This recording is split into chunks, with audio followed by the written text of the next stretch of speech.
말씀은 마태복음 3장을 보겠습니다. 3장 7절로 17절의 말씀입니다.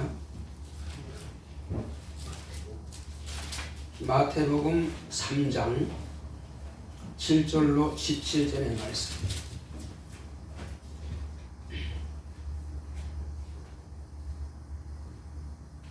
집사님 여기 보시면 돼. 여기 보세요. 같이 읽겠습니다. 요한이 많은 바리새인과 사두개인이 침례 베푸는 데 오는 것을 보고 이르되, 독사의 자식들아, 누가 너희를 가르쳐 임박한 진노를 피하라 하더냐. 그러므로 회개에 합당한 열매를 맺고 속으로 아브라함이 우리 조상이라고 생각지 말라. 내가 너희에게 이르노니 하나님이 능히 이 돌들로도 아브라함의 자손이 되게 하시리라. 이미 도끼가 나무뿌리에 놓였으니 좋은 열매 맺지 아니하는 나무마다 찍어 불에 던지우리라. 나는 너희로 회개케 하기 위하여 물로 침례를 주거니와 내 뒤에 오시는 이는 나보다 능력이 많으시니 나는 그의 신을 들기도 감당치 못하겠노라. 그는 성령과 불로 너희에게 침례를 주실 것이요 손에 키를 들고 자기의 타작마당을 정하게 하사 알곡을 모아 곡간에 들이고 쭉정이는 꺼지지 않는 불에 태우시리라. 이때 예수께서 갈릴리로서 요단강에 이르러 요한에게 침례를 받으려 하신대, 요한이 말려 가로되 내가 당신에게 침례를 받아야 할 터인데 당신은 내게로 오시나이까? 예수께서 대답하여 가라사대 이제 허락하라. 우리가 이와 같이 하여 모든 의를 이루는 것이 합당하니라 하신대, 이에 요한이 허락하는지라. 예수께서 침례를 받으시고 곧 물에서 올라오실새 하늘이 열리고 하나님의 성령이 비둘기같이 내려 자기 위에 임하심을 보시더니 하늘로서 소리가 있어 말씀하시되 이는 내 사랑하는 아들이요 내 기뻐하는 자라 하시니라. 아멘. 자, 오늘 주보에 나와 있는 하나님의 말씀의 요약을 보겠습니다. 자, 제목부터 우리 한번 같이 읽도록 하겠습니다. 신약 교회의 준비. 하나님은 구원자이십니다. 그가 아들로 구원자이심을 나타내셨다. 예수 그리스도는 신약교회의 틀을 준비하셨다. 신약교회를 세우기 위해서는 준비가 필요했다. 광야의 천막교회와 예루살렘의 솔로몬 성전에 이르기까지 하나님께서 이스라엘 백성들을 인도하시려고 모세로부터 시작된 선지자와 아론의 자손 제사장들로 하나님과의 영원한 관계를 메시아의 길을 열기 시작하셨다. 구약교회의 마지막 선지자로 침례 요한을 통해서 이스라엘 백성들에게 그리스도를 맞이할 준비를 하도록 회개하라, 천국이 가까이 왔다 하고 외쳤다. 메시아를 맞을 준비로 요단강에서 침례를 주었다. 의인인 줄 알았던 아브라함의 자손들은 죄인인 줄 알았던 예수는 의인으로 드러낸 침례다. 유대인들은 침례를 받고 죄인임을 깨닫게 되므로 의인을 찾게 되었다. 예수는 침례를 받음으로 하나님의 아들로 드러난 하나님의 사랑받는 자요 하나님의 기뻐하시는 자다. 그러므로 유대인은 의인을 만날 준비가 되었고 의인은 죄인을 구원하실 그리스도로 준비되셨다. 예수는 신약교회를 세우려고 준비하러 오셨다. 제자들을 불러 세우는 것과 죽음과 부활을 통해서 세상이 의를 얻게 하셨다. 예수가 구주임을 믿는 자는 성령으로 침례받아 영생을 얻고 믿지 않는 자는 다시 오실 때 불로 침례를 받아 영벌을 받게 됨을 가르치셨다. 예수는 신약교회의 틀을 준비하시고 성령을 받으라고 명하셨다. 성령이 오셔서 비로소 신약교회를 세우신다. 내 영혼아 신약교회를 알자. 아멘. 하나님은 구원자이십니다. 자, 우리 하나님은 구원자이시다 한 번만 합시다. 시작. 하나님은 구원자이시다. 하나님께서 이 땅에 하나님의 아들을 보내주신 것은 하나님만이 구원자이신 것을 아들을 통해서 나타내 보여주시려고 아들을 보내주셨습니다. 그러므로 세상이 구원이 없다면 하나님께서 아들을 보낼 필요도 없겠죠. 죄인은 그냥 무조건 죽어야 된다. 그렇다면 아들을 보낼 필요가 없을 것입니다. 그러나 하나님께서는 완전히 죽어야 될 자는 하나밖에 없습니다. 하늘에서 타락한 천사입니다. 하늘에서 타락한 그 천사는 어떤 방법도 없습니다. 그냥 죄를 범했으면 그대로 형벌을 받는 것입니다. 그 천사는 죄를 창조한 자예요. 그러니까 죄를 창조한 자는 반드시 그 죄를 물어서 영영한 지옥 형벌을 당할 수밖에 없습니다. 그러나 우리 인간은 죄를 창조한 자가 아니고 죄를 창조한 그 사단의 꾀에 넘어가서 불순종의 죄를 지은 것입니다. 그러므로 이것은 누군가가 그 죄를 담당해 주시면 살 수가 있는데, 인간은 모두 다 아담의 자손이기 때문에 아무도 인간이 죄를 대신해 줄 수는 없습니다. 왜냐하면 아담이 범죄함으로 그 모든 자손들은 다 죄인인 것입니다. 그러므로 자기는 자기 죄로 죽는 것이지 남의 죄를 감당할 만한 능력 자체가 없는 것입니다. 그러므로 죄가 없는 자가 죄인을 대신하고 죄의 빚을 갚아줄 수 있는데 인간은 없습니다. 그래서 인간은 없다 할지라도 사람은 있을 수 있습니다. 이렇게 말하면 아마 처음 듣는 사람은 저 목사가 지금 무슨 말 하는가? 아, 인간이나 사람이나 같지 않냐고 그렇게 말할 것입니다. 인간과 사람은 같지 않습니다. 무슨 말인가 하면은 인간은 육체라고 하는 이 시간을 초월할 수 없습니다. 육체가 있은 동안에만, 그래서 사람인 자에다가 사이간자를 쓰는 거예요. 그게 한문이 그렇습니다. 사람은 시간이라는 그 사이에만 육체가 존재하고, 육체라는 하는 옷을 벗어버리면 그때부터 영원에 이르는 그런 존재인 것입니다.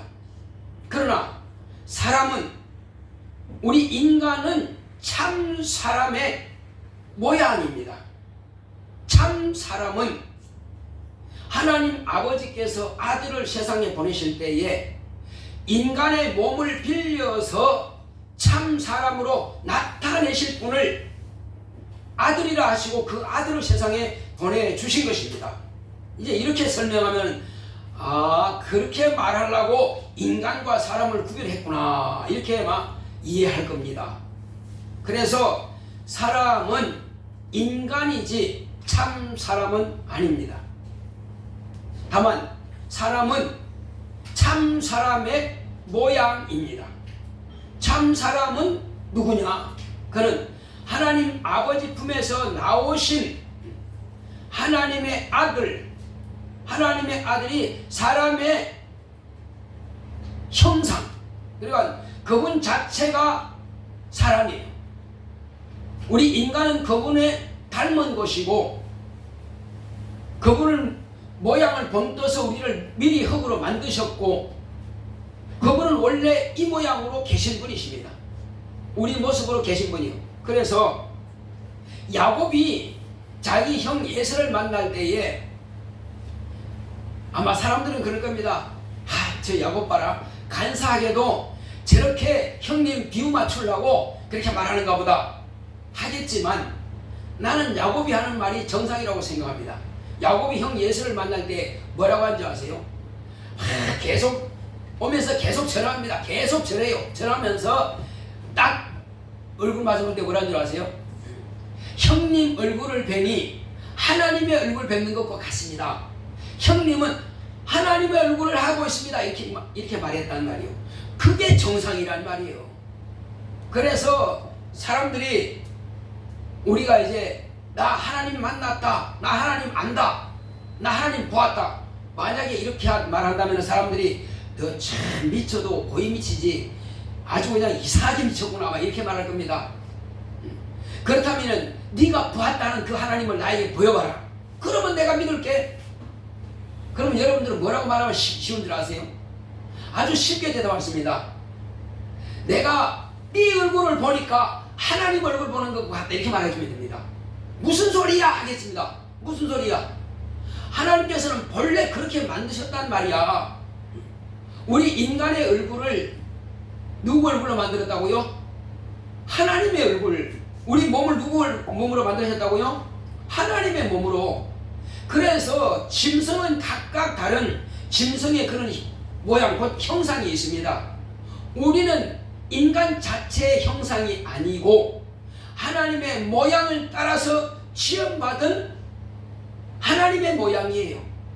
그래서 예수님은 참 사람이고 예수님은 우리 인간의 형상이고 우리는 그 형상의 모양이란 말이에요. 그리고 또한 예수님은 또 누구요? 하나님이세요. 그래서 예수님은 참 하나님이시고 예수님은 참 사람이다. 우리가 이렇게 말하면 쉬운 것입니다. 한번 따라해보겠습니다. 예수님은 참 하나님이시고 참 사람이시다. 네. 그래서 누가 하나님이 어떻게 생겼느냐 묻는다면은 네 얼굴 거울 봐라. 그리고 네가 내 얼굴 보면은 이렇게 생겼다 이렇게 말해주면 너무나 쉽게 말해줄 수 있습니다. 뭐 어렵게 하나님은 이렇게 하고 막 찬지를 창조하시고 그렇게 구구절절히 이야기해봐야 못 알아들어요. 그러니까 쉽게 말해서 네 얼굴이나 내 얼굴 보면은 하나님의 얼굴과 똑같다 이렇게 말하면 돼요. 여러분 어려워요? 쉬워요? 너무 쉬운 겁니다. 그래서 아니 그러면 너 하나님을 봤어? 예, 봤습니다. 어떻게 봤지? 예. 성경에 하나님을 본 사람들이 있어요. 누가 봤다 그랬어요? 12제자가 보았고 이스라엘의 수만 명이 보았고 갈릴리에 있는 500명도 예수님을 직접 보았다. 그 예수님을 하나님이기 때문에 예수님을 본 사람은 하나님을 본 것이다. 그럼 너는 못 봤잖아. 근데 예수님께서 뭐라고 하신 줄 아세요? 나를 본 자들의 말을 믿지 않는 자에 대해서 아주 꾸짖었단 말이에요. 왜 나를 본 자들의 말을 믿지 않았느냐? 꾸짖었단 말이에요. 예수님께서 부활하셨다. 부활하는데 사람들은 안 믿었어요. 제자도 아이고 나 그분은 보면 믿을게. 그 필요 없는 것입니다. 그 제자 중에 누군가 한 사람이 예수 부활하셨다 그러면 부활했어? 아 부활하셨구나. 전에 우리한테 내가 죽었다가 사흘 만에 부활한다고 하셨는데 진짜 부활하셨네. 이렇게 믿음을 될 것을 갖다가 마지막으로 11명 가운데 10명은 예수님을 보았는데 한 명이 못 봤어요. 도마라고 한 사람이 그 못 봤다고 해서 그 끝까지 부인합니다. 아이 나를 놀리는 거지.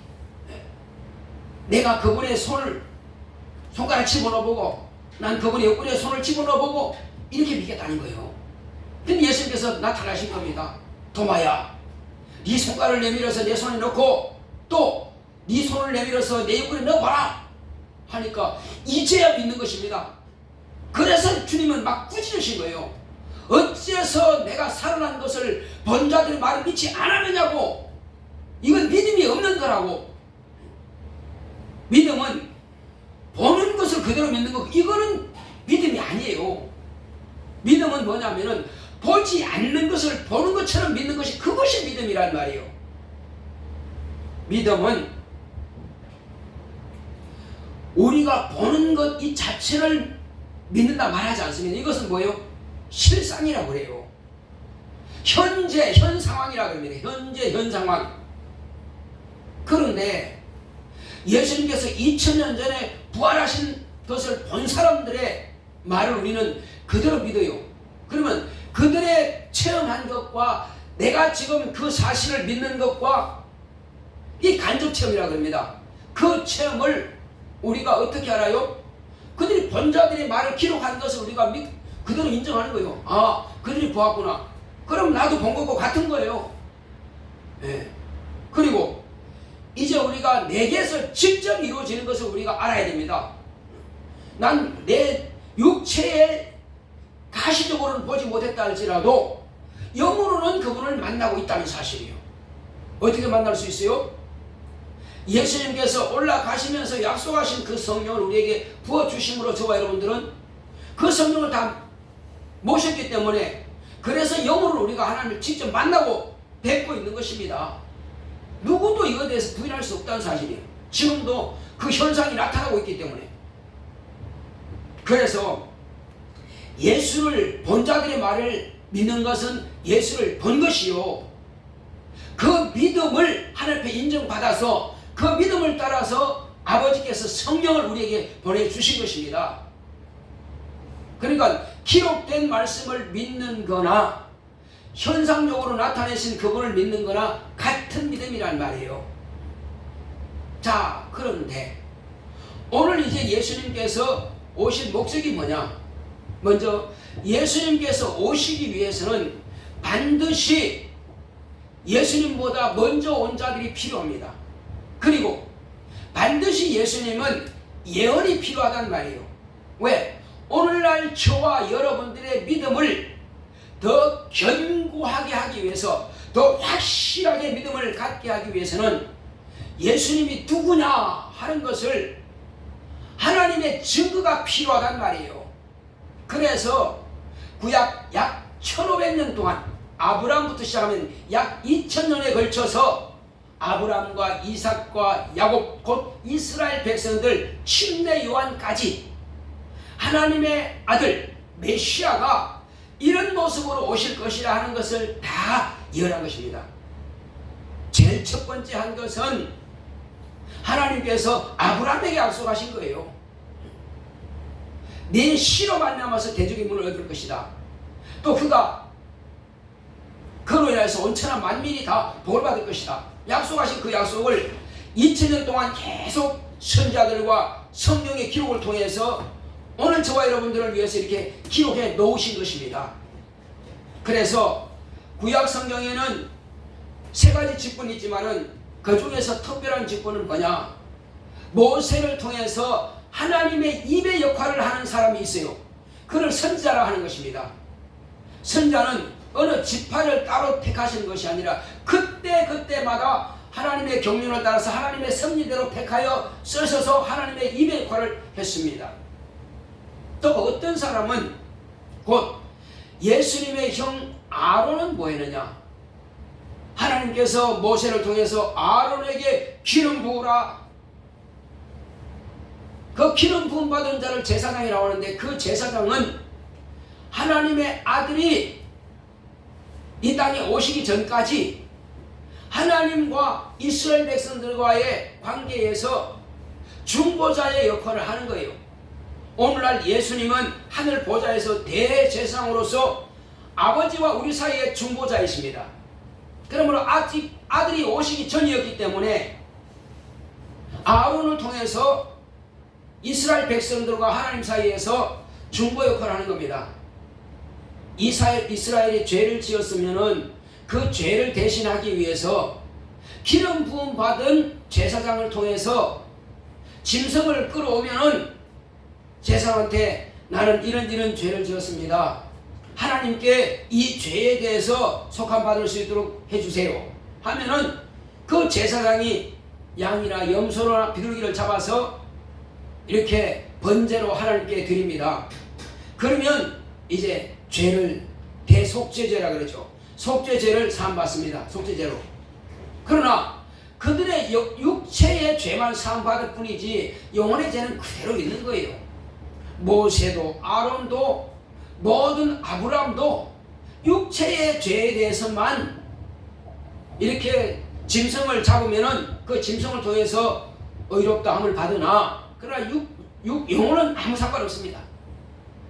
만약에 영혼의 죄도 사함받을 수 있다 그러면은 하나님의 아들이 대신 죽을 필요 없습니다. 그래서 짐승은 그러면 왜 우리의 영혼의 죄를 대속할 수 없을까요? 짐승은 영이 없습니다. 짐승은 육체예요. 그래서 짐승은 죽으면 혼비배사라고 끝나버리기 때문에 짐승 가지고 영혼의 죄까지는 대신할 수 없습니다. 그래서 두 직분, 모세와 아론 곧 선자와 제사장이 그 직분을 통해서 어디까지 왔느냐? 침례 요한까지 왔어요. 그래서 침례 요한이 그럼 뭘 하느냐? 침례 요한은 모세와 같이 하나님의 아들이 오시리라 여러 선자들이 오시리라 했는데, 이제 하나님의 입이 되어서 이 사람이다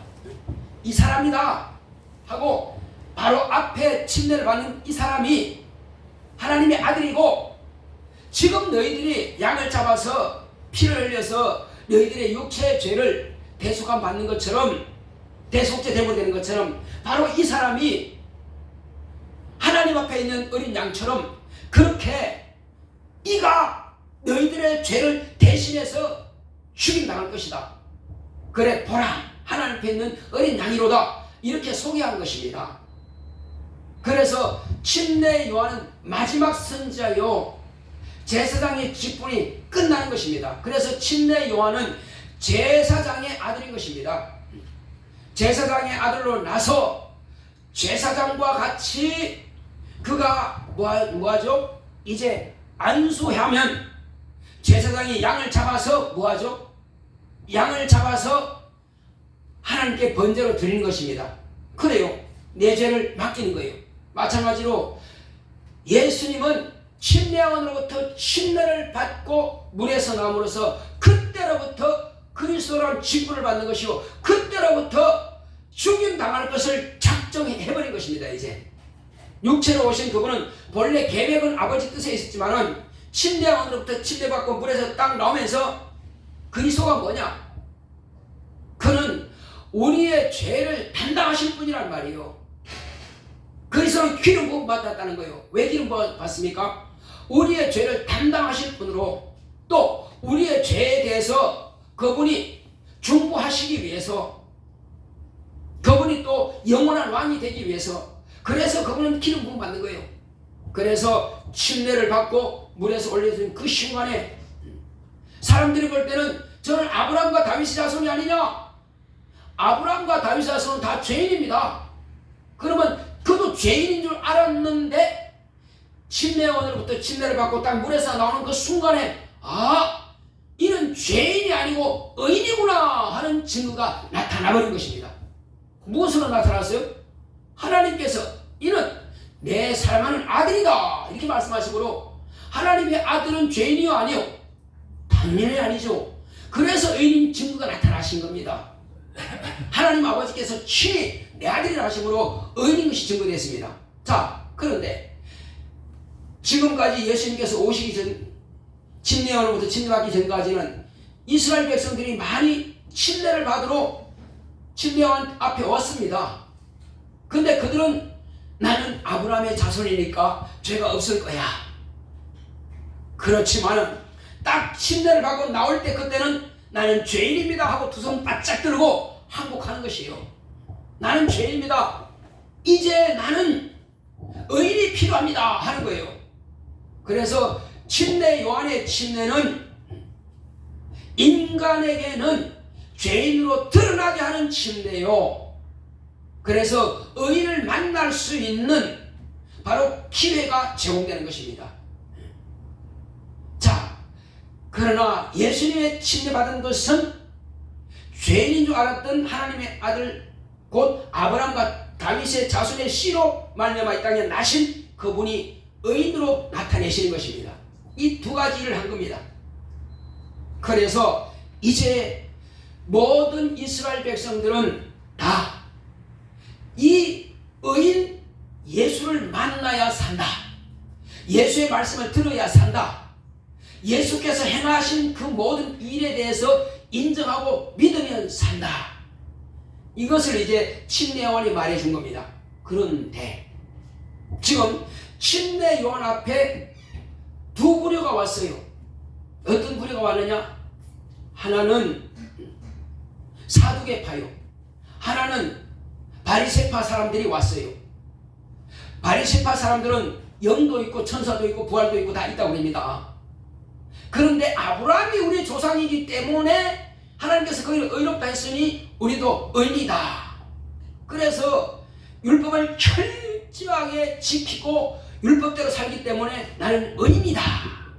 그래서 침례원이 회개케 하는 침례를 베풀지라도 나는 제 침례를 받을 수 없다. 왜? 나는 의인이기 때문에. 내가 죄인도 아닌데 뭐 때문에 그 침례 받아? 안 받은 것입니다. 그러면 또 사두개파는 천사도 없고 천국도 없고 부활도 없는데 다만 내가 부유해서 부자가 돼가지고 가난한 사람들을 베풀어 주는 것이 이것이 천국이다. 그러니까 가난한 사람들이 부자를 만나서 행복하게 되는 그것이 천국이 아니겠느냐. 둘 다 바리새인도 예수를 만날 필요가 없는 사람이고 또 사두개인도 예수 만날 필요가 없는 것이고 그들이 가진 그 신념 가지고 그냥 지옥 가면 되는 거예요. 지옥 가면 되는 거예요. 그래서 침례요한을 뭐라고 그럽니까? 자, 여기서 침례 요한이 이 독사의 새끼들아 한 것이 무슨 뜻일까요? 그 바리새인, 교만한 바리새인, 부자라고 하는 그 사두개파, 그 사람들은 예수를 무시하니까 당연히 그게 독사의 새끼지 뭐. 그러면 너는 우리 인간도요 다 독사의 새끼였습니다. 예수께서 오시기 전까지는 전부 다 독사의 새끼입니다. 그럼 왜 그럴까요? 내가 왜 독사의 새끼냐고 하겠죠. 우리 조상 아담이 뱀의 유혹을 받아서 불순종함으로 죄가 들어왔어요. 독사는요 물면은 독이 퍼져서 그 짐승이 죽습니다. 그러면 먹이로 먹어요. 뱀이라고 하는 존재가 아담과 하와를 유혹해서 결국 그들로 하여금 그가 하는 그 말을 받아들였어요. 그러므로 죄가 들어와 버린 겁니다. 그래서 아담부터 모든 그 자손들은 다 죄가 들어와 버렸어요. 그래서 독사의 독이 퍼지는구나. 거짓말하는 사단이 아담과 하와를 유혹해서 뱀을 통해서 죄를 짓게 만들어서 영원히 죽게 만드는 거랑 죽는 거는 마찬가지란 말이에요. 그래서 하나님께서 그것을 예표로 보여주는 것이 뭐냐? 광야에서 하나님 말씀을 불순종하고 불신하고 믿지 않은 그들에게 불뱀을 하나님께서 풀어가지고 이스라엘 백성들을 막 물어 죽이겠습니다. 물리면 그냥 죽는 겁니다. 그래서 사막의 뱀, 사막의 독사는 엄청나게 맹독입니다. 그래서 모세가 엎드려서 하나님 이 백성을 다 죽이려 하십니까? 이 백성들을 살려주소서 하고 팍 기도했을 때 하나님께서 모세야 너는 장대 높이 구리뱀을 만들어서 달아라 이렇게 하나님께서 명하신 겁니다. 그리고 누구든지 이 사막의 뱀에게 불뱀에게 물린 자는 그 나무에 달린 구리뱀을 보는 자마다 다 해롭되고 산다. 그러므로 즉시 높은 장대에다가 그걸 매달아 놓고는 형제들이야 백성들아 이 나무에 달린 구리뱀을 보라. 그러면 네가 불뱀에 물렸다 할지라도 살리라. 보는 사람들은 다 살아났어요. 그런데 그거 본다고 독사의 독이 해독되나? 그 사람은 죽었고요. 그러니까 그 말을 믿는 사람은 사는 것이고 믿지 않는 사람은 죽는단 말이에요. 그 불뱀이나 사단이나 죽이는 것은 마찬가지예요. 사단은 인간의 영혼을 죽이는 것이고 또 불뱀은 이스라엘 백성들의 육체를 죽이는 것이고 그 안 믿으면 죽는 거다 말이에요.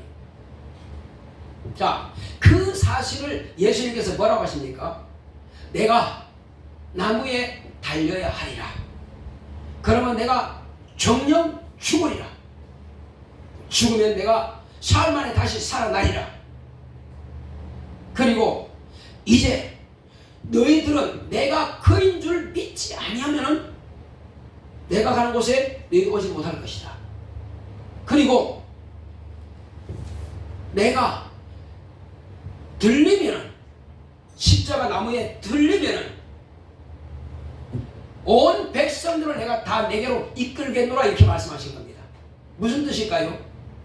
모세가 나무에 장대에다가 뱀을 단 것처럼 나도 나무에 달려야 하리니 내가 달린 것을 보는 자마다 믿으면 구원을 얻을 것이다.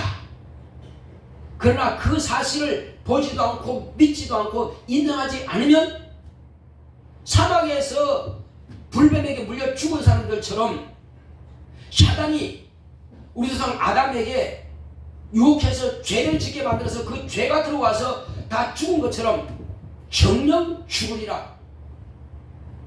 아담의 자손은 다 그 독사의 독이 퍼지는 것처럼 죄를 가지고 태어나서 마지막 그 죄 가지고 지옥 간다고 그랬습니다.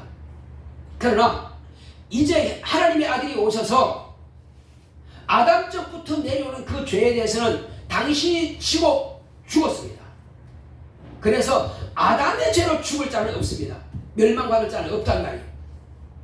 그런데 왜 태어나면 다 죄인으로 태어나느냐 하는 것입니다. 전에도 제가 말씀드렸지만 태어날 때부터 예수 믿습니다 할렐루야 하고 나온 사람 없습니다. 그리고 막 전도하고 봉사하고 말씀 가르치고 하는 사람이 없단 말이에요. 다 불신앙과 불순종을 가지고 태어나는 것입니다. 그러면 모두가 다 불신앙 죄는 있단 말이에요. 불순종의 죄를 가지고 태어난단 말이에요. 그래서 복음을 전한 자들의 말을 듣고 내가 하나님을 모르는 것이 죄다. 그러니까 결국은 뭐예요? 예수 그리스도를 모르는 것이 죄고 믿지 않는 것이 죄란 말이에요. 예수를 하나님의 아들로 인정하지 않고 믿지 않는 것이 죄란 말이에요. 예수님을 봤다고서 구원받는 게 아니에요. 수만 명이 따라다니면서 예수를 보았어요. 그런데 수만 명이 따라다니면서 예수를 보았다 할지라도 예수님께서 막상 빌라도의 법정에서 네가 하나님의 아들이냐? 네 입으로 말했느니라. 네가 유대인의 왕이냐? 네가 이 땅의 왕이냐? 아니다. 나는 이 땅의 임금대로 온 게 아니다. 나는 하늘의 임금이다. 근데 뭐라고 했어요? 저가 거짓말한다 그랬어요? 빌라도가 너 거짓말해도 죄다. 하지 않았습니다. 네가 죄가 없다고 그랬어요. 왜? 그는 로마 황제 카이사 황제를 대신해서 내가 세상 임금이다 한 적도 없고 그가 하나님의 임금이라 그러니까 그 말을 인정해 주는 겁니다. 자기는 모르니까. 빌라도가 예수님께서 내가 하나님의 아들이라 한다고 해서 잘 알아요? 모르죠. 그러다만 자기가 하나님의 아들이라 하니까 인정해 주는 겁니다. 또 하늘의 임금이라고 하니까 인정해 주는 거예요. 왜? 그 사람을 자기가 자체가 모르기 때문에. 그래서 이 사람은 죄가 없다 그 말하는 겁니다. 그럼 왜 죽었느냐? 예수님을 많이 보고 그리고 이적도 행하고 죽은 자를 살아나고 병이다 고침받는 거 많이 보았는데 당신은 메시아입니다, 당신은 그리스도입니다, 아니면 당신은 선지자입니다 그 입으로 했던 그들이 과연 그 믿음이 자기가 입으로 신앙한 것이 과연 합당한 믿음이냐? 아니란 것이 증거된 겁니다. 그러므로 나를 증거하신 이는 딱 유일하신 하나님이시다. 아버지께서 나를 증거하시고 성령께서 나를 증거하시고 내가 한 그 말이 나를 증거한다. 하나님 외에는 나를 증거할 자가 없다는 것입니다. 시몬 베드로가 성령 받기 전에 주는 그리스도이신 살아계신 하나님 아들이십니다. 시몬아 복이 있다. 네가 복이 있다. 그러나 이것을 알게 하는 것은 요한, 너희 아버지 요한의 아들, 너희 요한의 혈통으로 아는 것이 아니라, 물론 요나는 믿음의 사람이죠. 자, 그러나 이것을 알게 하시는 하늘에 계시는 내 아버지께서 너에게 알게 하신 것이다. 이렇게 말씀하신 거예요. 자, 그러므로 베드로가 고백한 그 고백이 뭐냐? 주는 그리스도시요 살아계신 하나님의 아들이십니다. 그렇다 할지라도 그 믿음이 끝까지, 물론 내가 이 믿음 위에 그와 같이 고백하는 이 믿음 위에 내 교회를 세우려 하신 말씀이 맞습니다. 그렇게 되었습니다. 그러나 지금 그 자체 가지고 지금은 말하지 마라. 지금은 네가 나를 신할 능력이 없다. 지금은 네가 끝까지 나를 믿는다고 그렇게 안다고 해서 네가 보장할 능력이 없다는 것입니다. 언제 그러면 네가 나를 신할 수 있느냐? 성령이 임하시면 그때 비로소 너는 나를 신할 수 있다는 것입니다. 왜냐? 그렇게 고백해놓고는 이틀도 안 지나서 나는 몰라요. 정말 몰라요. 확실히 몰라요. 저주하고 맹세하는 데 가서 모른다고 딱 잘못했습니다. 그러니 베드로가 그렇게 시인했다고 해서 그걸 인정하지 않습니다. 그래서 예수님께서 하신 말씀은 나는 사람으로부터 내가 인정받지 않는다. 사람의 증거를 받지 않는다고 했습니다. 침례 요한의 증거, 침례하는 사람이요. 나 사람 증거 받지 않는다. 침례 요한이 그가 하나님의 아들이라고 한다고 해서 내가 맞지 이렇게 하지 않고 오직 나를 증거하실 분은 누구라고요? 아버지와 아들과 성령만이 예수를 증거할 수 있는 분이란 말이에요. 그렇습니다. 우리는 성령 받지 않은 어떤 훌륭한 목사를 할지라도 예수를 증거할 능력은 없습니다. 다만 전도할 능력은 있고 가르칠 능력은 있다 할지라도 예수님은 확실하게 살아계시고 내 죄를, 당신의 죄를 담당해서 죽으셨다고 부활하셨다 하는 것을 말할 수 있는 사람은 성령의 증거 받은 자만이 그만할 수 있는 것입니다. 할렐루야. 자, 누가 증거할 수 있다고요? 성령의 증거 받은 자만이 예수를 의인이다, 예수를 하나님의 아들이다, 예수를 메시아라, 그리스도라 하는 것을 증거할 자격과 능력이 있는 것입니다. 그래서 예수님께서는 오셔서 뭐 하시느냐? 이제 침례 요한이 예수님께서 오셔서 뭐 하실 분인지를 다 말했습니다. 몇 마디 안 됐지만 그 말 안에 다 들어있어요. 뭐라고 했습니까? 자, 이제 나는 감히 그분의 신을 들기도 감당치 못한다. 어떤 성경에 보면 나는 그분의 신발끈을 풀기도 감당치 못한다, 이런 말도 있습니다. 너무나 두렵고 떨려서 그분의 신발을 만지기조차도 두려운 사람이란 말이에요. 어떤 사람은 야, 그 사람의 발바닥이나 핥아라 하는데 주님의 신발끈도 만지기 두렵다. 왜? 그분은 하나님이시고 그분은 죄가 없는 의인이기 때문에 그렇게 그게 신한 겁니다. 자, 그런데 그분이 이제 만나게 되는데 먼저 만나기 전에 말합니다. 자, 예수님은 어떤 분이라고요? 예수님은 성령과 불로 침례를 주실 분이다. 성령은 예수님께서 죽으셨다가 부활하시고 나서 아버지께 받아서 지금 보좌에서 성령을 보내주어서 성령으로 침례를 받게 하시는 것입니다. 그래서 성령으로 우리는 물에 들어가서 침례받죠. 성령 인도하심 받아서 물에서 침례받습니다. 성령으로 침례받는 사람이에요. 자, 이 사람들 성령으로 말미암아서 침례받고 하나님의 자녀의 권세를 얻은 사람들은 구원을 받게 되는 것이고, 자, 그러나 이때에 예수님께서 다시 재림하기 전에 사람들이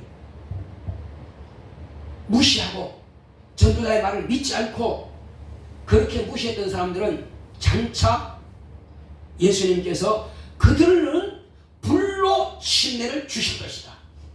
지옥에서 영영한 무한불로 영원히 그를 침례받게 할 것이다. 우리는 성령으로 영원히 충만한 하나님의 자녀가 된 것이고 그들은 영원히 지옥에서 영원한 고통을 당할 것이, 그래서 성령과 불로라는 말씀이 바로 그 말씀이에요. 또 한 가지 남은 게 있습니다.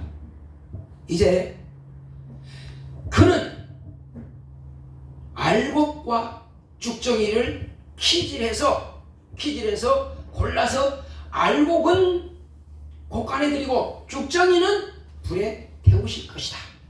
이게 무슨 뜻일까요?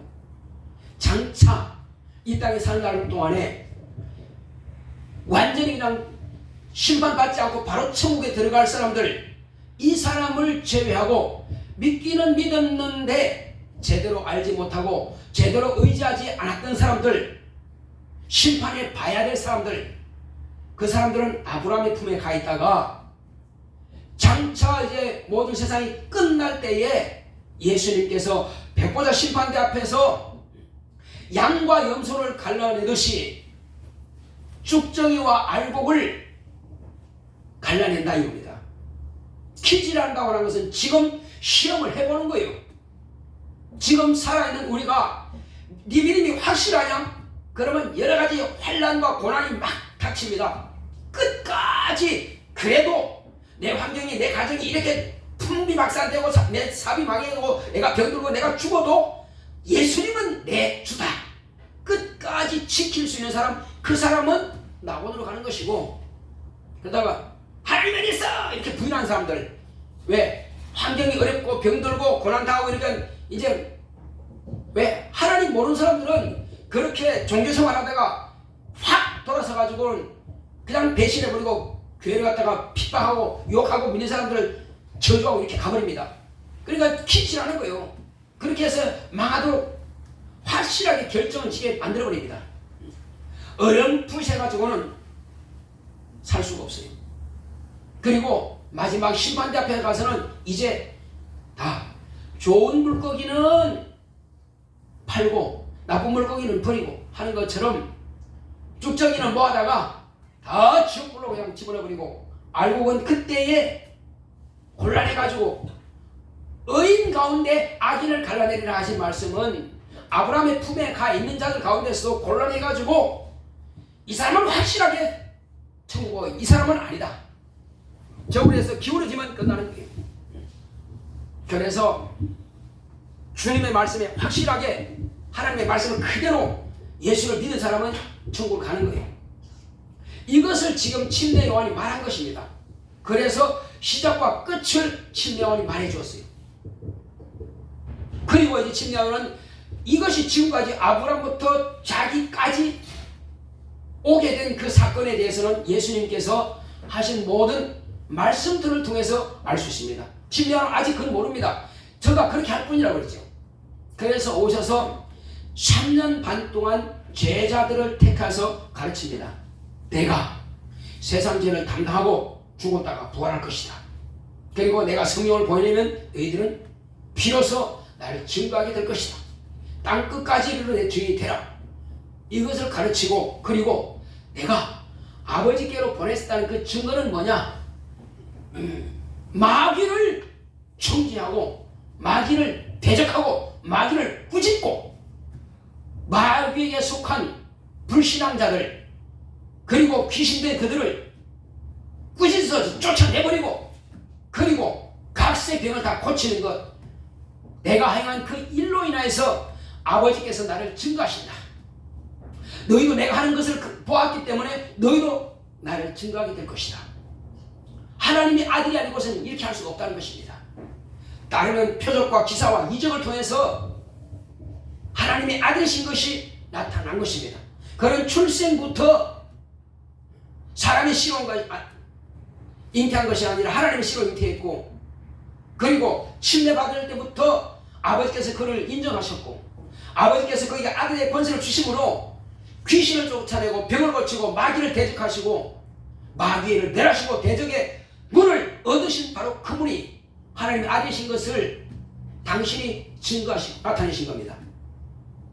그리고 그의 죽음과 부활을 통해서, 그리고 제가 너에게 마지막으로 너희들은 내가 분부한 것을 너희들에게 이루기까지 아버지께로부터 진리의 성령이 너희에게 임하기까지 너희는 예루살렘을 떠나지 말라 하시고 올라가심으로써 신약교회의 기초를 마련하신 겁니다. 신약교회를 준비하시고 가신 겁니다. 신약교회는 바로 다음 주에 또 제가 말씀을 이어가도록 하겠습니다. 이와 같이 예수님이 오셔서는 신약교회의 모든 것들을 다윗 왕이 성전을 건축한 것이 아니에요. 그 아들 솔로몬이 건축했습니다. 준비는 다 했죠.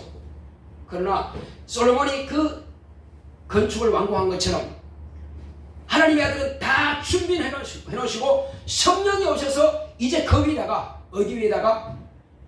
주는 그리스도시요 살아계신 하나님의 아들입니다 하는 그 고백 위에다가 비로소 교회를 건축하게 되는 것입니다.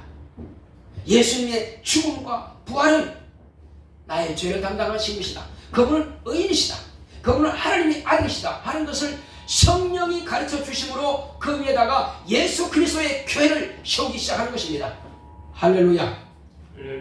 자, 우리 이 시간 기도할 때에 주여 나로 하여금 이 땅에 사는 날 동안에 이제 주님께서 먼저 신약교회를 준비하셨사오니, 성령께서 오셔서 신약교회를 세우셨사오니 나로 하여금 이제부터는 나도 성령 충만해서 주님께서 약속하신 그 신학교회를 내가 세우겠나이다. 나를 쓰시옵소서. 내가 능력과 지혜와 영감을 주셔서 내게 권능을 충만하게 주소서. 다 같이 기도하겠습니다. 고맙고 감사하신 아버지 하나님 감사드립니다. 하나님께서 함께 하시고 인도해 주심으로